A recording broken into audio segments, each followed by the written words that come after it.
Welcome to the Virtual Roadshow series presented by Channelchek and Noble Capital Markets.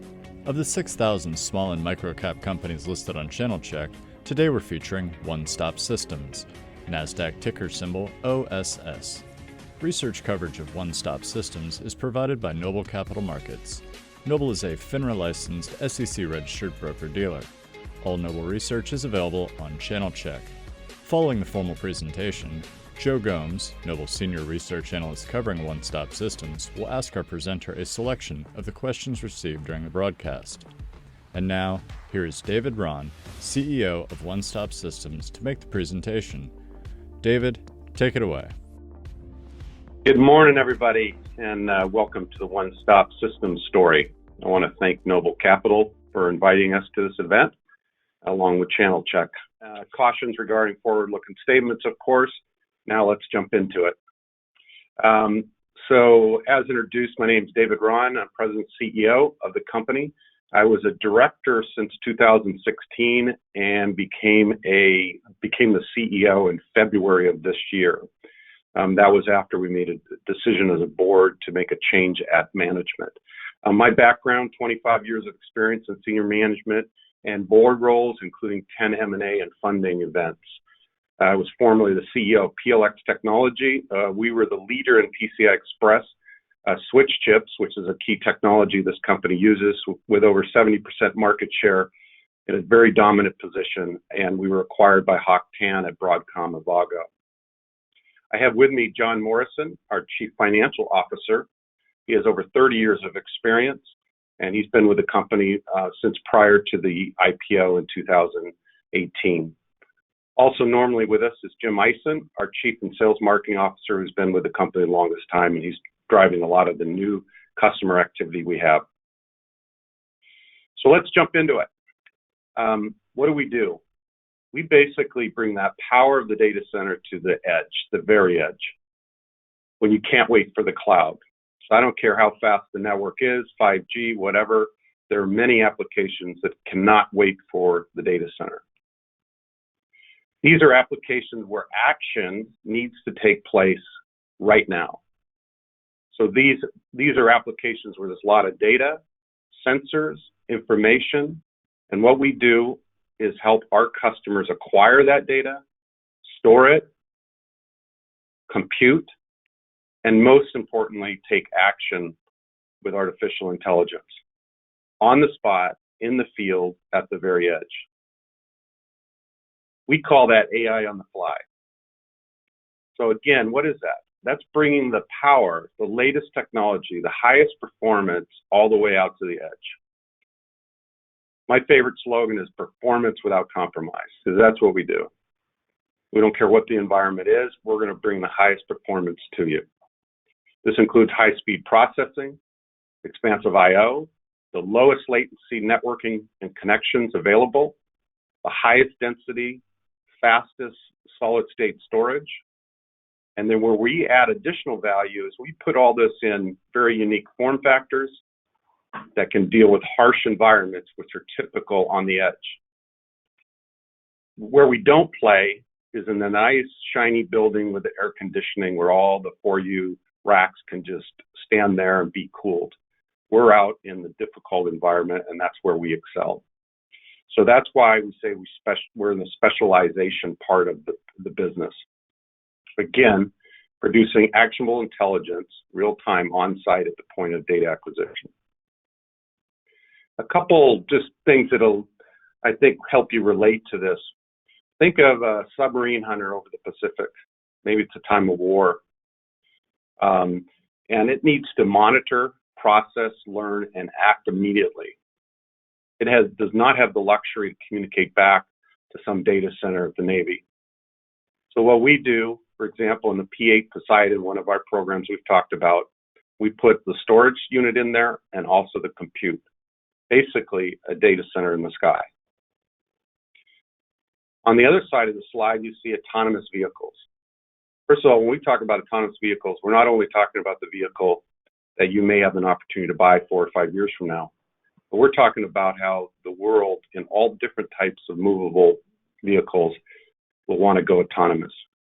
In this case, think of a person walking in front of a car. There is no time, I don't care if it's 5G network or whatever, for that car to react fast enough. So that performance has to react to those sensors real time, on the spot, with the highest performance. Let's now talk about our target markets and applications. We've touched on a few of these, but let's go into the military. We have a picture here of different vehicles. Our target is the wartime theater, whether it's air, sea, or land. We believe in the military, the modernization of the military is going to need the performance of a data center in all these nodes. They'll all be AI, and many of them will be autonomous, driving a need for our type of products. And they surely can't put a regular rack or a rack computer from maybe somebody like a Dell or an HP. The next area is media and entertainment. This is an interesting space for us, and we have a large customer in this space. They do two product lines. One's focused on the big concerts we used to go to, the Olympics, the Super Bowl. They have all these name brand kind of events where the backdrops, the lights, the video screens, all of that is controlled by their servers and software, which is all based off our platform. The other product line, which is growing very quickly now, we hope to see more rewards in the coming year, is their virtual platforms. Think of a music artist today that can't go to a concert and perform in front of you, or that director who wants to do a new motion picture. He's limited on the set because of COVID. What they build is in a studio, an environment that's incredible, such that the backdrop behind the actors looks very real. Nothing like what we're used to with the green screen backgrounds. This is an exciting space, and although there have some struggles with the COVID aspect of large gatherings, we're excited about this in the future. Commercial aircraft. We participate in three areas here. One is high-speed networking within the aircraft, entertainment systems, and safety systems. Right now, that industry is a little challenged also, but in the area of safety, there's a lot of activity. Autonomous vehicles, we've touched on that. Again, I want to stress here, this is not just about the consumer car, but many other vehicles, be a tank or many other trucks, whatever. And then rounding out, we participate in instrumentation and medical. This tends to be a broader customer base, but very loyal in many different applications. So let's talk about the market.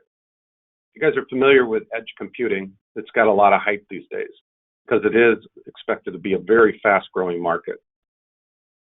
This is all due to the fact that we're finding, because of all these sensors, all this need, all this data out on the edge, it just cannot go all the way back to the data center in the cloud. And so that's created this market opportunity for edge computing. Now, we don't say we participate in that entire area, because within edge computing, you also have things like an air-conditioned data center that's been moved to the edge. You also have the sensors on your refrigerator. That's not our area. Our area, and we're specialized and focused on, is really where you need to bring the highest performance, again, in unique form factors, and we deal with all the cooling, power issues, and there's many of them. Now let's look at the building blocks. So what do we supply in these applications? First of all, we build GPU compute accelerators. What's special there? We can put 16 or more of the latest NVIDIA GPUs in this box, cool it, and provide enormous performance. Servers tends to be custom servers where somebody needs a unique form factor or ruggedized. Flash arrays. We can create some of the highest density flash arrays using the latest solid state memory. And then we wrap it all around with the lowest latency I/O connectivity available in the industry. This is all backed, and a lot of the technical capabilities of the company go back to the fact that we're experts at dealing with high performance, extremely low latency switch fabrics.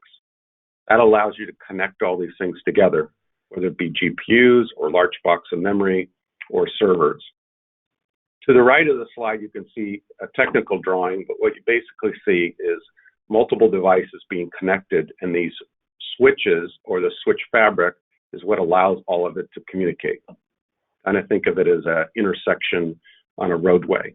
It directs the traffic and does not create delays and keeps low latency down. What are these technologies? First of all, PCI Express Gen 4. This is the latest and greatest. A lot of people do not have this product out other than the big companies and us. This is 16 gigatransfers. If you're not familiar with a gigatransfer, all I can tell you is that's a lot. We also work with NVIDIA. We're very close to NVIDIA. We're a partner of theirs, and we're licensed on their NVLink technology. This license and our capabilities allows us to work with their GPUs and create the highest performance type solutions. And I'll just make one other comment, and that is that what's the big deal? Well, it's a big deal. My background's in this space, and signal integrity, it's all about signal integrity and dealing with these very high performance networks. We're very good at that, and our customers recognize that, and that allows us to do much of what we do. This next slide is called enabling, and we've really touched on this, but just gives you a little bit of a feel. Here with a GPU, multiple GPUs from NVIDIA packed into one of our boxes, you can see the kind of performance. We're talking about 100 times the performance of standard CPUs. And then on the solid state side, on the right side of the slide, just moving to solid state memory versus the old spinning hard drive, performance is a very large difference, and we were able to provide the densities that people want in these higher end systems. But what we do, in addition to all that value we create, the other thing we do here is we work, as I said earlier, in the most difficult environments. If you think of an aircraft like the picture below, you've got so many different dynamics in size, weight, and power. They care about the weight for airplane performance, anything from its speed, its ability to react in wartime, or its fuel economy. In the upper left, you've got a trunk of a car. Although it doesn't appear so, this is one of the most harsh environments for a high-end computer systems. And for the autonomous vehicles that are being developed today, especially the prototype vehicles that they're working with today, they have to pack a lot of electronics of ours in there to form this function. And then ruggedization, and this ranges all over the place. It could be moisture, keeping moisture out of the box. It could be dust. It could be vibration or dropping. And a couple examples, think of a helicopter landing in the desert. Think of that dust. Think of the rotors and the vibration created in the aircraft. That dust gets into the computer system. There's no way to avoid that. We make sure that doesn't happen. And then ruggedization. If we go back to, for example, our media guys that carry these high-end, high-performance custom servers to each concert site, and they're moving every day. They're put in these same boxes along with the amplifiers and guitars, and the roadies drop them all the time. So we have to be able to withstand a drop of significant distance.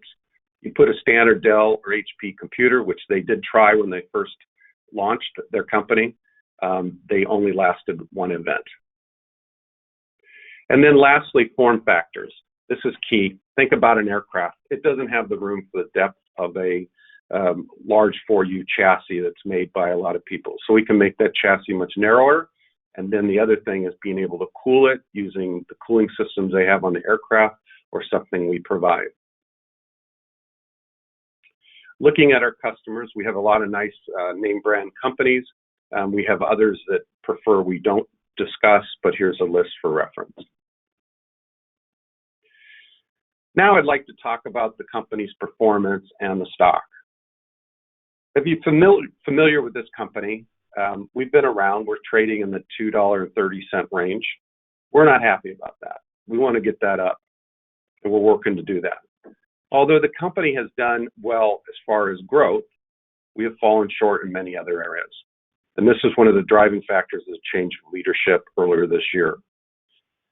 I'll just note that I came in an interim role first, and looked around, talked to the management team, got deeper involved, and I was very pleased with what I saw in the building blocks. It was a company that needed more discipline, it needed to mature, it needed to put process in place and bring on some new talent over time. And that's what we're doing. These are some of the challenges we heard from you, the investors, and we recognized on the board and decided to make the change. The performance of the stock was disappointing. Expectations, we missed expectations multiple times. The volume was low. We didn't seem to put a lot of focus on margin, profitability, and maintaining cash. We weren't focused as much as some would like to see, and they'd like to see a clear leadership position and more customer diversification. Well, the team and I started working on this earlier in the year, in February, and we continued even though dealing with the COVID-19 pandemic. We've made a lot of progress. I'd like to share that with you now. First of all, Jim Ison and his team, prior to me coming into this role, was focused on diversifying the customer base, and we're starting to see the benefits of that now. Of the 16 designs that were won in 2019, we've yielded $12 million of revenue in 2020. Designs in 2020 will yield more revenue on top of that this year and the following year. This will allow us a nice diversification and growth path for the company. The leadership change we've already talked about, and I'm enjoying this role and became the full-time CEO back in June after I got more familiar with the company, as I mentioned earlier. I'm very excited about this and enjoying working with everybody. Efficiency. We reduced spending $2.5 to $3 million on an annual basis. This was done for sustainability and to lower our expense base. Please note that although I pushed hard for this, the management team recognized there were opportunities for savings, but we're not allowed to implement them, and we elected to move forward and do this. We still would have done this in an environment that didn't include COVID. We are building a culture that takes pride in efficiency and expense reduction and innovation. We're focused on this. We have many initiatives going on to increase our efficiency over time. Fortunately, there's lots of opportunity for that, which I like to see. If everything was running perfect, it's not as much fun of a job. I'd like to reference back to my PLX days. Did something similar there. We needed to work on our efficiency. We drove our efficiency up such that we had over $1 million of revenue per employee at 60% margins. This was only second to Xilinx at the time, and we were very close second to them in the semiconductor space. Although that's a lofty goal, that's kind of the mindset and the type of things we want to do here at this company is bring up the efficiencies. We reorganized the company. Although we had a lot of good building blocks and a lot of good management, we had a weakness. The weakness that was identified was primarily in the area of true product marketing or strategic product marketing. What do I mean by this? I wanted to see more focus on the analysis, for example, we do when we take on a new program with a customer, the markets we're going after, and how do we identify and go after the right markets for the highest return and profitability. We put that in place, and we're making progress on that front also. We also had acquired CDI, and although it was planned to be integrated, there was no reason to hold back, so we put an initiative to complete the integration of CDI as quick as we could. Team did a great job on that, and by July 1st of this year, they were fully integrated into the organization, allowing us to get the benefits of synergies. Cash position. I'm always a believer you need cash. You never know when the COVID of the world is going to happen, and you need to be able to sustain it. You don't want to be in a situation where you need cash when it's hard to get.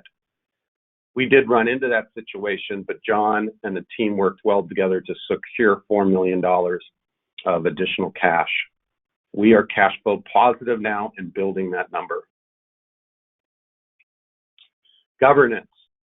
The board had five males and one female, and only included 3 independent directors.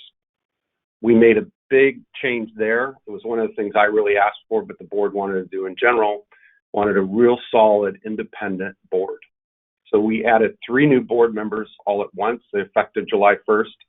Now our board includes 4 males, 3 females, and we have 6 independent directors. None of the new directors that came on had any relationship with any of the current directors before coming on. I'm enjoying working with them. They ask lots of questions. They're holding me accountable, but they offer a lot of value. So I'm really enjoying that, and I believe that's going to help the company also moving forward. As you may tell, I'm excited about this. I am, and I believe the management team is. But Dave, have you seen any progress? Let's talk about that. So let's look at Q3 of 20. We just closed, and if you heard our earnings call, you've seen some of this data, versus 1 year ago. Although we're in a world where COVID did impact us, our largest customer got impacted. Fortunately, they're in a leadership position, and I believe they will rebound solidly once COVID's moved on and the virtual products gain traction.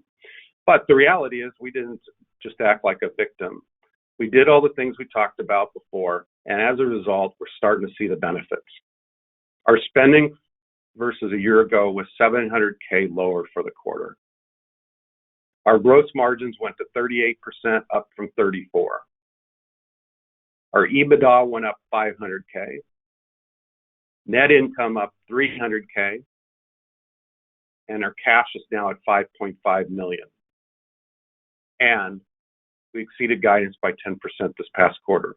I will also note we're doing everything possible to make sure we beat guidance every quarter. We've beat it 3 times in a row.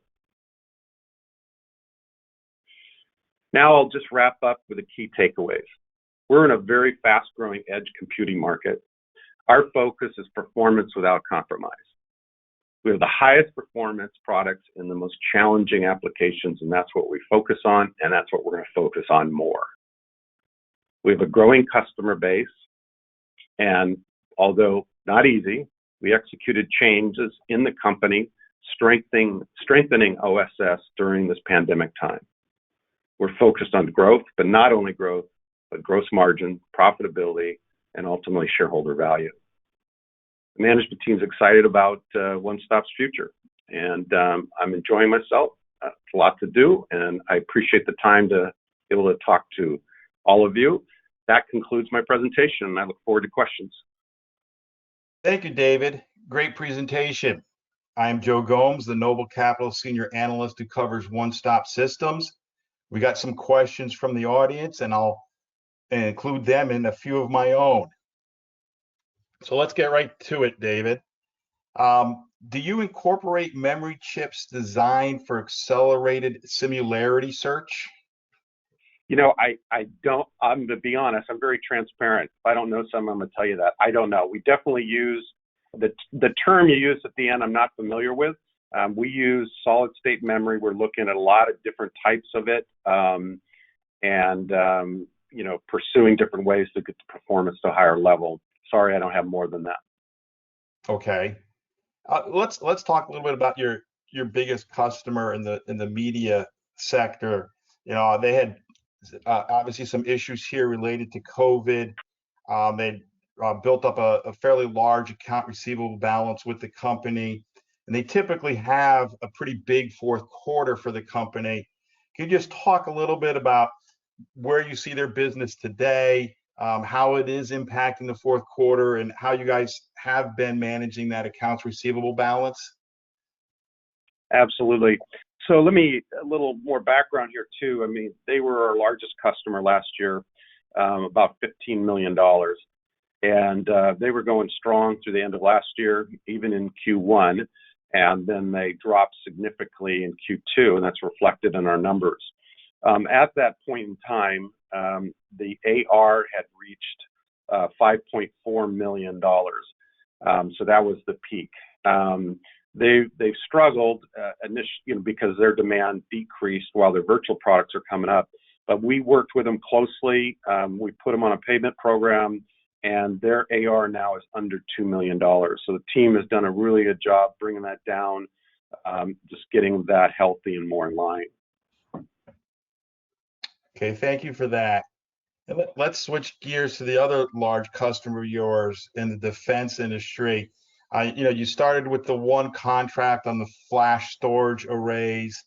And you guys mentioned, I think on your most recent call, that you've been able to leverage that into some other defense work. Can you provide any more color as to what other types of contracts you're on and when you think that might start to drive some significant revenue increases? Yeah, absolutely. Let me close out the last question because I didn't get the second half for you, and that was in regards to Q4 revenues. Disguise, although when this all took place earlier this year, I think if you remember, we were talking about the virus being gone by the summer. There was all kinds of predictions.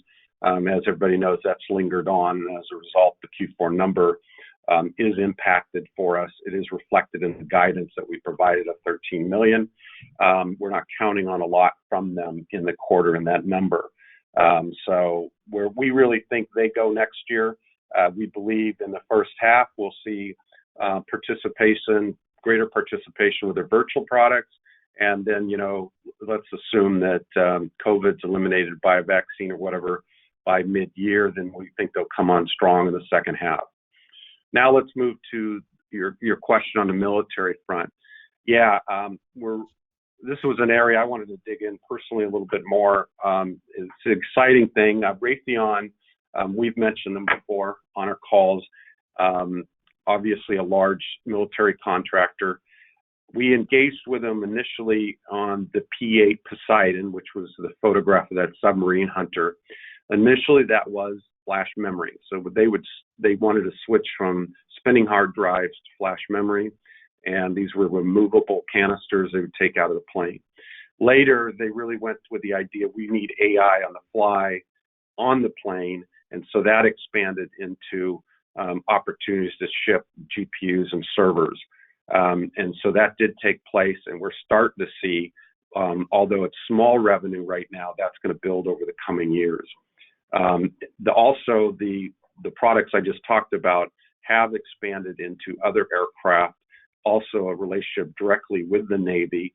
And whereas we were talking about one opportunity with Raytheon before, I'm looking at the sheet in front of me, and I've got listed here 5 wins, 2 pendings, and more targets. So we're approaching more than 9 to 10 kind of opportunities. What does this mean? This means that in 2021, I think we're going to see nice growth in military in general, which, just as a reminder, is our highest margin products, and especially at Raytheon, and that will continue. I have a forecast that shows this account will continue to grow over multiple years. And if we're doing it right, that never ends, and it just gets bigger and bigger. Very good. Thanks for that one. Earlier in the year, there had been talk, not in particular to you, but talk a little bit on some supply chain issues. Given some of the rebound here recently in COVID, how is the supply chain holding up? Yeah, so the supply chain for us has been a challenge, and it's impacted a little bit where maybe some products shipped one quarter versus another. But the team has done a really good job of securing product. We had to go through a couple things where we had to get alternate sources approved, change suppliers, work with our customers on that. But the team did a good job of that. I would say, it has impacted our inventory a little bit. Our inventory is a little higher as a result of it because we have no choice but to bring materials in early at times. So I think in summary, not a lot of impact on the revenue, maybe just a little bit here and there, one quarter to the next. And then also it's pushed our inventory up a little higher than we'd like it to be. Okay. Got a question submitted. Can you talk a little bit more about the driverless car market and what the company is doing to expand revenues there? Absolutely. So the autonomous vehicle market, the one we've talked about openly is Lyft. We have a project with Lyft where they're building many cars that are being used to prove the concept and the technology. So we are selling them product and working very closely with them. We're also engaged in a similar fashion with a very well-known large European car manufacturer on the same front. We're also engaged with 2 other others that I'm aware of right now. So these are good, solid opportunities for the company and offer nice growth. But what we really view as the autonomous vehicle market, and our biggest opportunity is probably more in everything else, trucks, tanks, many other things that may be even bigger and more complex. Whether or not we're still the supplier 5 years from now, frankly, in a consumer $30,000 autonomous vehicle, we don't know yet. We're looking at that, and then we'll keep you up to date on that. We're evaluating how we participate, but we're talking to the right people. Okay, thank you for that. Is the company comfortable with its current capital position? Do you see any issues there about whether you'll need to tap the markets for additional capital? Or are you comfortable? We're comfortable. We're cash flow positive. We're building our cash. We do have the ability to pull down another $3 million, but our intent is not to do so. But it is out there. It's already approved in the agreement. So we feel like we're in a solid position. I think what might change down the road is as we refine our strategic plan, which we're working on, as we want to look to how do we take this company to a whole much greater level. If there's areas where we could accelerate and the ROI was extremely high, we would consider bringing in additional funding to help that. But short of that, the intent is we're going to manage cash and spend appropriately, and we're in good shape, I believe. Okay, that sounds good. And here's another question that was sent in, and I'm going to kind of paraphrase it here. Do you have any cornerstone investors that have been with you from the IPO and likely will stay even once the stock price goes past the IPO price? We have basically at this point, one of our major IPO investors is still with us today, and they look at it a long-term hold, typically in a 5 to 7 year horizon.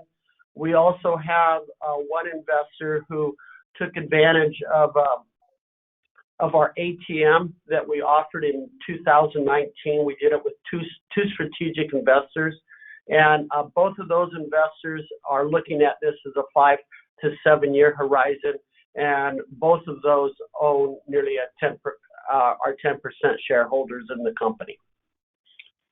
Sorry for the pause there, but I wanted John Morrison, our CFO, to respond to that question. No worries. Thank you for that, John. We appreciate it. And another question has come in. Let me ask this one. What near-term catalysts do you think will drive the stock price up? Well, so, our position on this is that we have tried to be very transparent with the market. We have tried to be conservative with our comments. And so our strategy really on that front is to build the confidence of you, our investor. And so as we can share, a dramatic turning point, you'll have confidence it's actually going to happen. I think in the short term, it's really a couple things. One is the continued diversification of the customer base and the results of that. Although reality is if we're in this COVID world, and because we do have an impact, which we shared at the earnings call, the impact, we've measured it about $10 million for the year, COVID. That's a pretty big overhang to make up, even though we have these new customers. So we really probably need to see, the news with the vaccine or whatever, really to drive it and kick it up. So again, it's about building trust with all of you as we start to demonstrate higher revenue. What we're hoping is, based on some of the information we've shared today, the changes we've made and some of the early results and the bottom line results, as you know, if the top line revenue starts to accelerate at a nice pace, that's going to drop through and be, help the stock significantly, we would hope. Let me just add longer term. I touched on it a little bit, but this is more of an impact on revenue in 2021 and beyond, is we're really working on refining our longer term strategic roadmap, which will be much more vertical market focused, more of a complete solution, and really laser focused on particular areas. Thank you for that answer. Well, David and John, that's all the time we have for today. Thank you for helping us get a better understanding of the One Stop Systems story. If you'd like to get the independent research I've written on One Stop, go to channelchek.com and type in the company name or the ticker OSS in the search box in the top left company data section of the site. Thanks and goodbye for today. Thank you. This has been the Virtual Roadshow series brought to you by Channelchek and Noble Capital Markets. Log into Channelchek or subscribe to our YouTube channel to get the full catalog of roadshows and C-suite interview channelcasts. Register for Channelchek's no-cost premium content and receive notifications of new releases from both series. Thank you for joining us.